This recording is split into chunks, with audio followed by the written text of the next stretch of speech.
It's 8:07, Governor. We have you in to do Ask the Governor. We do it once a month. The Governor comes in, takes your calls, questions, anything you want to talk about. Tom, are these all for the Governor over here? Oh, yeah. Or were these held over the winter television? No, He's got loaded lines. So Yeah. look, I didn't even give the number yet. it's a busy morning. Well, they want to talk to you for some reason. Something happened last night? 438-9776. You want to go right to it? Yeah, let's do right to it. Governor, let's go to the calls. Go right to the Constituent calls. service. And then I got a few questions to ask you. Well, I know you do. And you were listening on the way in. Yes, definitely. Good. You're prepared. Well, yes, I am. Oh, good. You know, I'm the candy man. You're Gene, the dancing machine. It's showbiz. Oh, by the way, I brought you a panettone. I like it. Little Italian cake. I'm going to have that tonight when I I go want home. you to try that. I think you'll like it. When I'm watching some of the NCAA basketball. Yeah, I think you'll like that. All right, let's go to Tom. Where are we going to go? Number 2, Paul in Providence. Yeah, sure. Good morning, Paul. You're on the radio. Oh, wait, hold Good morning, Gene. Good morning, Governor. Hey, Good morning, Paul. the Superman scam is never going to go anywhere. $250 million for 256 apartments.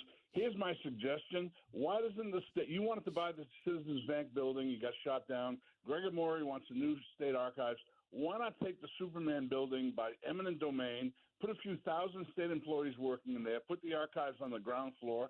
It'll bring back life to downtown Providence, even help boost Ripster traffic. Before he answers, Paul, you want the state taxpayer to pay to refurbish that down-and-out monster that would need millions and millions and millions? But go ahead, Governor. They wanted $30 million for the Citizens Bank building. Where do you? So hold on, but I'm talking about the Superman. Is that the one you want the state to take over? Yeah, exactly. Then they instead of renting properties all over the state for office space. Paul, impossible. It would cost $100 million to fix the thing. But go ahead, Governor. It's a question for you. More than $100 million. But we agree that we want the Superman building active and the lights on.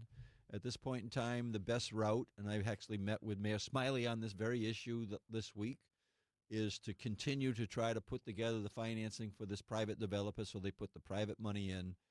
The state is putting a certain amount of incentives into it. The city is as well. The city needs that done, and I think it's time that the developers really give us a hard deadline on when that's going to get done. Let's just do a reset. The guy who was running it, he passed away. The Boston guy. Yeah. Okay. Everything put the brakes on. That company still owns it. The company he left behind still owns it. You're still working with them. We're working with them. They're looking to get some financing out of the Department of Transportation nationally, U.S. Department of Transportation, and now we're waiting on that. They're waiting, and we're waiting on that financing. Okay, I'm a layman. What does a building have to do with roads? Why are they going to the Department of Transportation? Is this something new? It's the connection with the transportation, with the train station.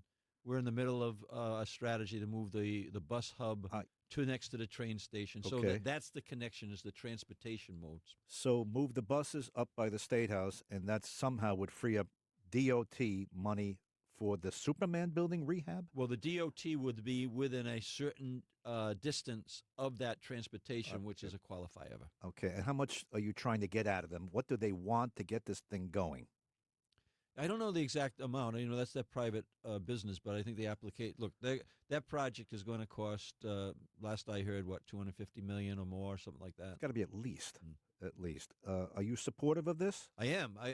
I'm supportive of Providence downtown and the economy. That's why we put so much money into the convention center. I made sure that we had a new roof on the amp. Remember, it was leaking, and then we're putting money into 150 Richmond Street downtown in the 195 district.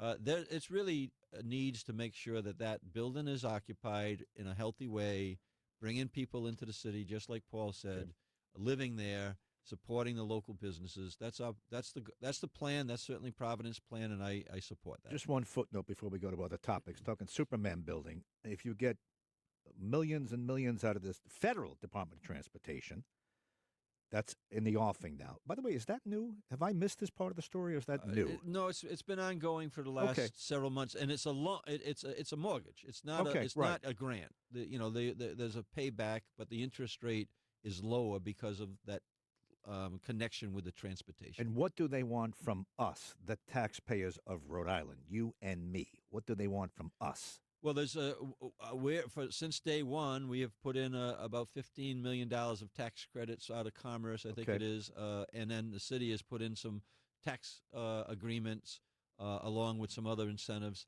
I mean, it's not a free ride for us to get that done, but I do believe that what we're putting forward to make sense in terms of the outcome that we're going to get. Well, not to dismiss Paul outright, but maybe do you think the bottom floor might be able to support an archive or some state offices in there, in addition to what they want to do with apartments and stuff? We've looked at that, and so has Secretary Maury. Look, we got on the ballot. Hopefully, the General Assembly this year, 250th celebration of our country. Right. We got an original Declaration of Independence, probably the most consequential document ever written for we the people. It doesn't fit there because of the different potential water and flood zones and that type of thing. Look, these are documents that are priceless documents. We got to make sure that we build a new building that is, set up with the air controls and everything else to make sure these things are protected, and also display them in a way where we can actually be proud of it and enjoy it, and people that visit our state can as well. Right. Amore wants a dedicated state archive / museum right up by the State House. He cut back on his plans. They're less grand than they were. You got to get it past the legislature. Let's go to another call. Let's go to Bob's in Providence. Good morning, Bob. You're on with the governor. Ask the governor. Governor, good morning. Good morning. I have an issue that I think hopefully you can convince me to vote for you in your reelection. Providence Water, we have a commercial building, factory. The water's never used, thank God, because it's only used for fire protection. They've gone up to the tune of close to $4,000 for water we never use. I don't think it's a justified cost at all. It's just something that any business and anyone who owns a building, I'm sure you came from a private family business, you must have had sprinklers in your property to protect it for fire. But why has this cost gone crazy, wild, out of control for water we're not using? If we're using water, we're happy to pay for it, but we never use it. Let's get the answer. Let's get the answer for you. Well, the answer sounds like it is a city issue. I'm not really familiar with this, but we'll follow up and certainly take a look at it. If it's a state, issue relative to our ability to impact what you're talking about, we'll take a look and see what we can do. But water is becoming an expensive commodity, and that's why I sunk some wells when I was mayor in the town of Cumberland, which is going to help offset that cost. But water has become a very expensive issue. Bob, is it a state issue or a city issue? Did you do any homework on it? I believe it's a state issue because when I called and talked to Providence Water several times, the answer is, well, we can't do anything about it. It's from the governor's office. Okay. And then they said, well, you can call the fire chief in to evaluate your factory to see if you really don't need it. Well, I'm saying, listen, I have insurance. The first thing I do if I disconnect this thing is going to go berserk crazy on the insurance because the building will burn. Okay. Naturally. All right. So, I'll tell you. Governor, would you investigate it for me? We'll investigate. Leave your name. It sounds like you got a private building that you have to put the sprinklers in, and then you're being charged for the water. Is that what I'm hearing? We've been at this facility for over 55 years. The family business goes back to 1909. Okay. And we never used it, thank God, because we never had a fire at this location. However, the way it looks, it's not entertaining for me to keep this building going. I'll if I have to phase this out and move it to one of my other out-of-state locations, I'm going to do that. Okay. And I know that you went to California looking for companies to come here, but let me tell you something. You have to take care of the people that are here. And Providence Water, it's like this is like a mortgage payment on something that we're not even using. All right, Bob, we let you make your case. Let the governor look into it. Leave your information. I'm happy to follow up, and I'll I will follow up. I'll visit the building with you. I'm all in with trying to help our businesses. Okay, get his number, and you tell me when you're going to go see the building. Beautiful. Oh, good. Yep. All right, let's go to Dave's in Rumfield. Go ahead, Dave. You're on with the governor. Hey, good morning, Governor. I had a question about energy policy with the state. So we talk a lot about affordability, and we sell about 3,000 heat pumps, 13,000 EVs per year, and that's supposed to go up to 15,000 and 36,000 in 2030. Do you think that's still realistic? No, I don't. Is it still the state's Is it still the state's policy to eliminate the sale of new gas-powered vehicles in 2035? Yeah, so that's why I've put in in my budget, a part of the affordability for all is an energy reset because, look, the landscape has changed. You mentioned the electric vehicles; those numbers are no longer in place. Right now, we need to put about 13,000 vehicles on the road a year just to hit some of the CO2 emissions issues. That's not going to happen. They're retooling plants right now. I think we got 500 some odd electric vehicles on the lot for sale right now. So the premise that the caller's making is accurate. We need to reset, and that's why we've got a proposal to save ratepayers about $1 billion a year. $1 billion over 5 years, and to do a reset and then recalculate the landscape because now, we're all in. The Revolution Wind is up and running very shortly this year, but we got to do an all-in strategy on the energy. And then we also have to be realistic about the fact that the incentives for some of those things are no longer there, and that's what my Affordability for All plan is actually in front of the General Assembly now. So call the General Assembly members and let them know that these electric bills, these gas bills, are really choking you, both businesses and people who live in their own homes or rent their own rent their apartments. So yeah, the call is absolutely right. It wasn't that case when we actually signed this Act on Climate. There was many incentives. You had a different president, and you have a different president. And you got a different combination. So I think we need to be honest with everybody on this one. Dave, you're satisfied with the answer? He wants a reset. He admits it's not the way we thought it was going to be. No, I am. And Governor, I mean, I've called the mayor, too. I think some of these energy policies are crazy, like the landscapers outlawing gas-powered leaf blowers in Providence. It's all theater. What is that going to do? Why don't we call up China and stop them with climate change? What are we doing here in Providence? All right, Dave, thanks. Governor, you give me 20 seconds, and I want to move along. Yeah, no, Dave, look, we want to see an environment that is clean. That's why we pursued the Revolution Wind. But we also have to be honest with the fact that the landscape has changed. We can't put the burden on the ratepayer on unrealistic or undoable timelines, and that's what the Affordability for All and our energy proposal to the General Assembly in my budget that begins to address it. But you should take the surcharge you put on electric cars. You charge us more because you have an electric car because you say, you don't pay the gas tax. You put that on. You take that off. You used the roads, Gene. You begged very us roads to buy them. That my car, you gave us rebates. Please buy electric, and then you punish us. My car is gas powered. Yours is electric powered. I pay a gas tax to do the roads. You don't pay a gas tax to do the roads, so you pay a little bit more on your registration. I'm surprised that you're Democrat. You should drive electric. Poll that out. I think that anybody who's running a gas-fired vehicle does not want to give you a free ride on the roads that they're paying for. Okay, let's go to line 2. Jeff is in West Greenwich. Go ahead, Jeff. You're on with the governor. I got him worked up a little bit. That's good. Hi, good morning. Good morning, Governor. Good morning. I think you're doing a great job. I call your office a lot when I have concerns. I'm going to vote for you because you're going to reduce the Social Security, and you've already gotten rid of the car tax. But what I really want you to do is I want you to stop all this fraud in Rhode Island. I'd like to have an audit done of where all this money's going. I think that's very important. You mean like everything that's going on in Minneapolis and California and everything like that?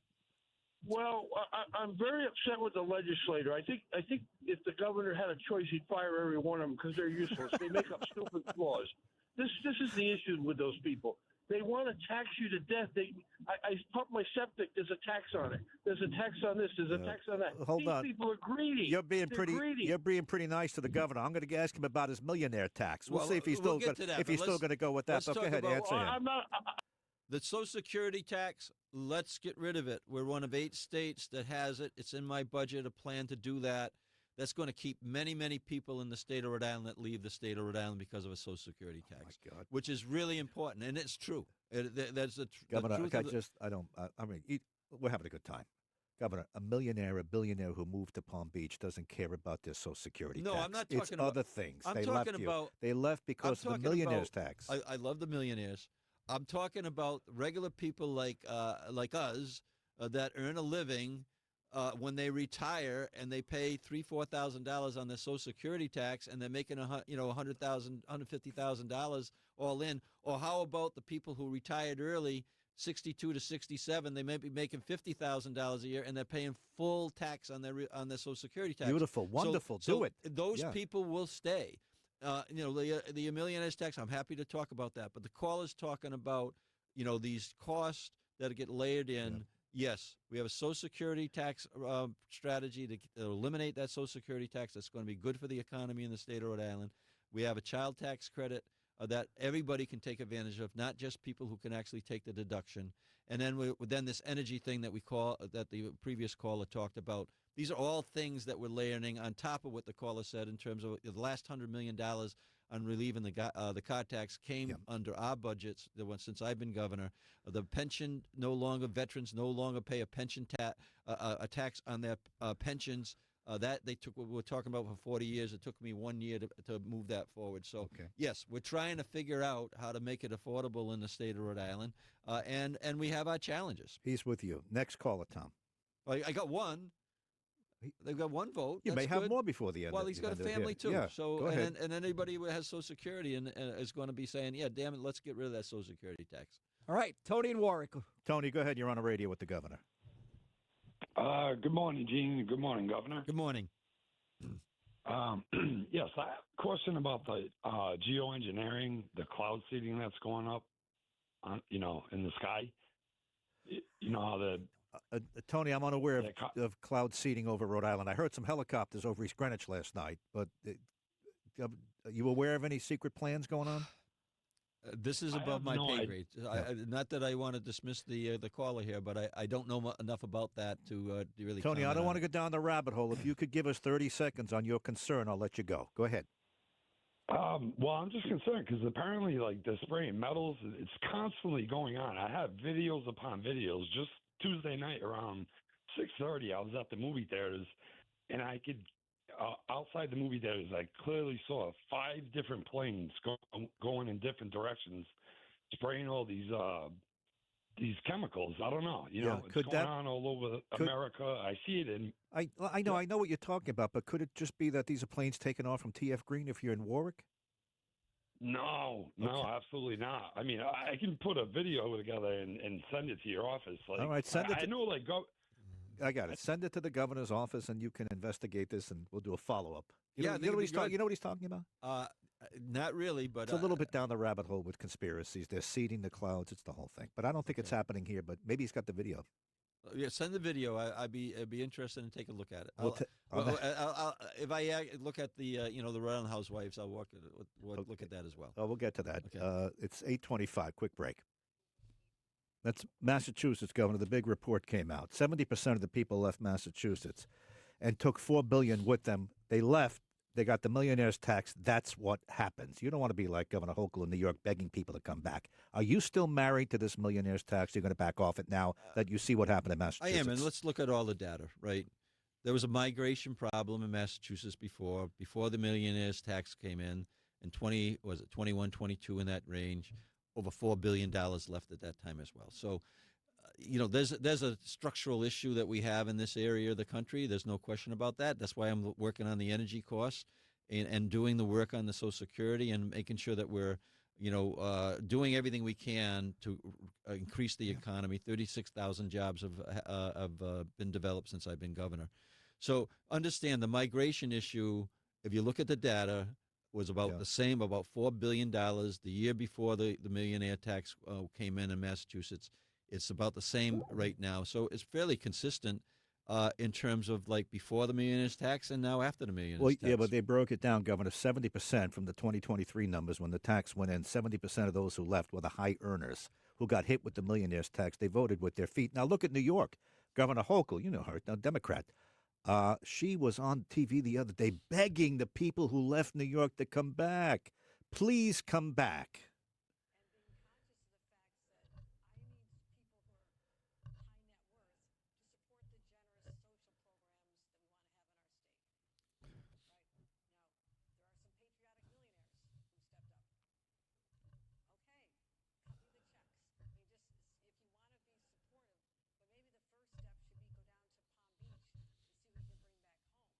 Governor, you're going to – I hope we don't see you saying that someday because you pushed the millionaires tax and you're going to chase more people down to Florida. Go ahead. Well, first of all, like I said, the migration issue in Massachusetts was virtually identical before as it is today. So that's an issue that we need to address for sure. But at the same point in time, look, what I'm concerned about is a General Assembly that's discussing a $600,000 level or lower. Those are the far left progressives in your party. They want to start the millionaires tax at $600,000, but yours is $1 million. And by the way, Helena Folks has her own, another millionaires tax. She wants to earmark it for affordable housing. Governor, I don't know how you make the defense. The report is out. The number is clear. Everybody's reporting at CNBC, and in New York, she's begging for those she chased out to come back. The defense is the fact that the migration issue was identical in Massachusetts the year before the millionaires tax went in, and now the millionaires tax. I don't know the data of that year before, what the income levels are, but I imagine the income levels that are going down to, into areas like Miami and other places like that are the ones with the money. So all I can say is, look, we are going to keep a track on this economy in the state of Rhode Island. We had a net gain of our dollars during the same time that Massachusetts had a $4 billion loss. We are bringing in businesses. We will continue to be evaluating what we need to do. And by the way, whether we like it or not, the big beautiful bill has put $40-some-odd million of extra cost on us in the state in a way that we have to develop the revenue for it. But I'm going to just say, look, I think we need to take a look at other issues that have to do with that that are connected. I think that the estate tax needs to be increased over periods of time. We'll get to that. If in fact, I'm still sitting in the office. There's many factors, Gene, that are causing a migration issue. We got to tackle it. I think the most important issue that we're dealing with is energy. Energy is our most important issue. We need to tackle that. That's why I put it in the budget. Well, Governor, are you married to this millionaires tax, or are you willing to back off this a little bit? You're going to leave the door open to re-examine it? I mean, you said you'd re-examine the whole energy plan. That was an honest answer. Now, this millionaires tax, Governor, I hate to see you be like Governor Hochul next year, begging people to come back. Is it possible that you might let go of this? At the moment, we're moving ahead because those dollars are needed to cover a number of the expenses that are coming our way that, compliments of the Trump administration. So what I would say is we're always open to it, Gene. We do not want to be the first in and last out of economic downturns ever again. Since I've been governor, we have put in things that help us prevent that. Right now, we're not the most vulnerable state towards a recession. That's what Moody's has said. And we're going to continue to do that. We're going to make sure our unemployment rate today is lower than the national level. That didn't happen during the real estate crisis in 2008, 2010. We went up to double-digit unemployment. So, yeah, all those factors, Gene, are really on the table, and we're going to be as nimble as we can to make sure that our economy stays strong, that we keep on raising incomes in families' homes, and we're going to make sure that our kids do better in school, and we're going to make sure that we're healthy. And in order to do that, you need to have a sound economy. We're not going to do anything that's going to deviate from that. I believe we're headed with this issue is something that is going to be done. The migration issue, again, is a New England problem. You can look at all the data. And Massachusetts, let's put all the facts on the table. Massachusetts had a $4 billion migration in income the year before the millionaires tax was put in, and they got a $4 billion migration on the recent report. Yeah, well, might have been the millionaires who left without the millionaires tax. By the way, you had plenty of people leave Rhode Island. They're listening to me in Palm Beach now. They left already before you even put the millionaires tax. So there's going to be more leaving. Can we agree on that? I think that you're going to have a continual migration issue until you build an economy that can support the families that live here. And look, we're asleep at the wheel for decades in terms of transitioning from a jewelry and a manufacturing. That's not happening now. 3,000 new jobs, 36,000 new jobs since I've been governor, with an emphasis on the issues that have to do with the defense issues down in Quonset, or the life science issues, or the cybersecurity at Rhode Island College. Look, we're building things right now at a rate in our state, whether it's our infrastructure, which is improving every day, and we have the data to show that, or whether it's the investments that we're making in our Rhode Island College, CCRI, and URI. We're not going to be this one-up type of, we're going to solve the problem with the 38 studios. That's not what we're doing. We're doing a good strategy in the state. The millionaires tax is going to, we're going to take a close look at what happens with that. But again, we're going to also make sure that the economy keeps growing. And remember, that millionaires tax is every dollar over $1 million. So you can earn up to $1 million in this state with a lower rate than we have. And by the way, the cap that we have on the millionaires tax is lower than we were back in 2008 in this state, where we were taxing about 9.8% of income over $342,000. So we're making improvements here, and we're going to be really conscious to make sure that we're not causing a problem. We don't want to have a self-imposed injury here, but we will make sure that we're taking a look at making sure the economy is moving forward. Well, listen, Joe Paolino called me the other day. He's very, very upset with that, very upset with the rent control. Got a whole host of issues. I hope that I know you got to win a primary, Governor. I know you got to court the left a little bit, but maybe you're going to back off this if you prevail. All right, let's go to a couple of quick one-word answers or a couple of. We'll back off as of a problem. Look, we need to keep on moving ahead the way that we are right now. Mm-hmm. We are building things at a rate that we've never seen before, putting people to work at levels we've never seen before.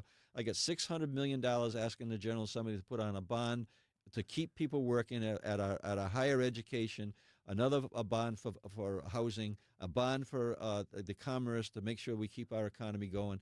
This is not a one-up. One thing is not going to derail us here, and we'll keep an eye on it, Gene. So a couple of short answers because it's 8:47 already. Governor, you're pushing ahead with the tolls, the truck tolls. Do you have any specific news for me? When are you looking at this? January of next year? The budget is. And give me a number on how much you're going to go ask the truckers for. Yeah, so we don't know we don't have the table there in terms of what the charges are, but it'll be less than what it was before on a toll. But we're looking at right now. We're looking at the third, and fourth quarter of next year to be tolling. Which would be January, of next which year. Beginning in January. That's where we are, sometime in that time frame. Well, hold on. The third and fourth quarter of. The next fiscal year. The next fiscal year. Yes. Okay, all right, I get it now. And I heard about $3 or $4 a shot. Is that in the ballpark? It's going to be lower than it was before, with making sure that everybody's paying the same. Okay, Speaker Shekarchi, you going to make him the Supreme Court justice? Was the deal cut already? There's no deal. He wants to be the Supreme Court justice. He said, "Well, he told me I'm interested. The buzz in our circles, your circles more than mine. Yeah, he's capable. Is that he wants the job? Go ahead. He's capable. We'll go through the same process we do with every selection for a judge. The Judicial Commission will vet the applicants. They will provide me with names. I will interview them all with my staff. We'll meet with the Senate President and the House leadership of the speakers involved in that. He's certainly not going to be meeting with me on that selection. So we'll go through the whole process, and then once we come out of it, we'll make our selection, and we'll send it to the Senate for confirmation. There was no deal, but you just said he's capable, and you would have no problem with him on the high court? He's capable. There's many people that are capable. We had the last selection where Judge Montalbano was selected for the PJ. We had 3 very capable people there. Presiding Justice of Superior Court. Yes, but this is the Supreme Court. Shekarchi's interested. The buzz is he wants it, and you say he's capable. Yes. But there was no deal. Get out of the race, and I'll see you on the back end. No deal. And remember, the reason he got out of the race is because he told me that if I'm running, he's not running, and that's exactly what happened. Is he going to endorse you? I would expect he will, but time will tell. And what about the party? Is the party going to endorse you? I expect to get that like I did last time. I'll make sure that I make all the phone calls and get the support. I am the sitting Democratic governor.